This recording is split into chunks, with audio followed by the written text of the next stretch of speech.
Hola, mi nombre es Verónica Linares y en el video de hoy vamos a estar hablando de la generación de alternativas y del uso de la creatividad para ayudarnos en la generación de estas alternativas para solucionar problemas, para tomar decisiones. Una de las técnicas de creatividad relacionadas justamente con la primera etapa del proceso creativo es la técnica de fuga. Es una técnica clara de génesis creativa. Esta técnica, dentro del conjunto de técnicas que nosotros vamos a desarrollar, como les mencionaba recién, forma parte de las que se denominan de génesis creativa, es decir, que pone su foco en la primera parte del proceso creativo, en la tarea, en la función del hemisferio derecho de nuestro cerebro.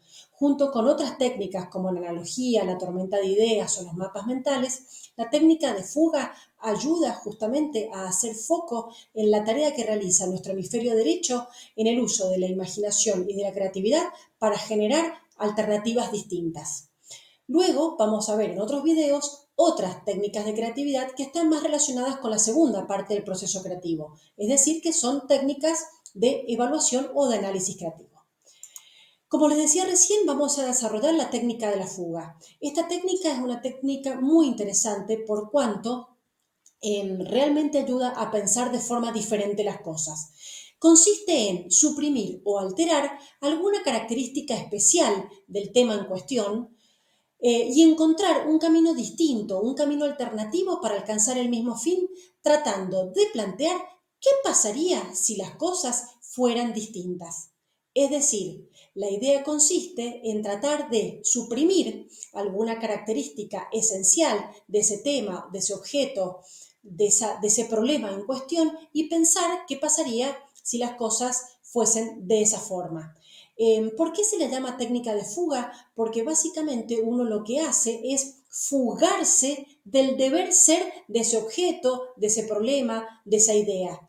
¿No? Uno se fuga del deber ser alterando o suprimiendo alguna característica esencial. En ese sentido, por ejemplo, uno podría pensar qué pasaría si las mesas, por ejemplo, no tuviesen cuatro patas. ¿Uno qué hace? Se fuga del deber ser de una mesa. El deber ser de una mesa es tener cuatro patas. Las cuatro patas son una característica esencial del objeto mesa. Entonces, al aplicar la técnica de fuga, uno lo que hace es suprimir alguna característica que uno considera esencial de ese objeto y piensa qué pasaría si ese objeto entonces no tuviese cuatro patas. Entonces uno podría pensar en otros formatos de mesas, como por ejemplo mesas que tuviesen tres patas o dos patas o una o hasta ninguna pata. Y de hecho existen muchas mesas que no tienen ninguna pata.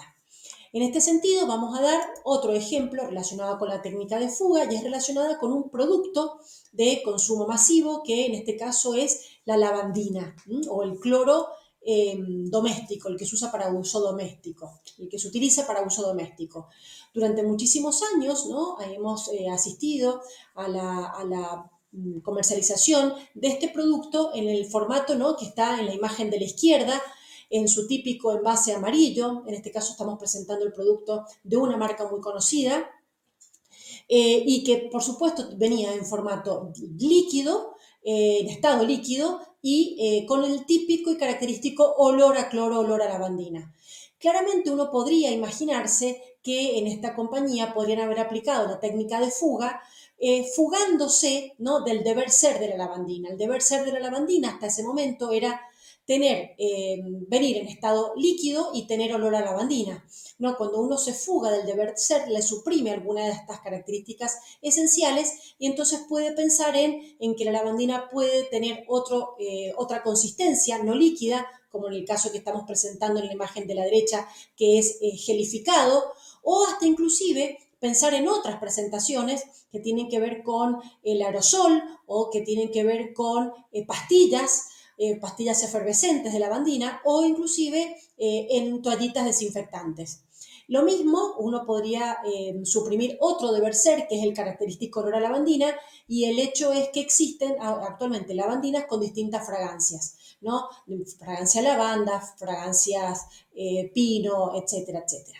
Bueno, esto es entonces la técnica de fuga. Realmente ayuda muchísimo a pensar en otras formas de ver las cosas y de pensar los distintos objetos o los distintos problemas. Espero que este video le haya sido de utilidad.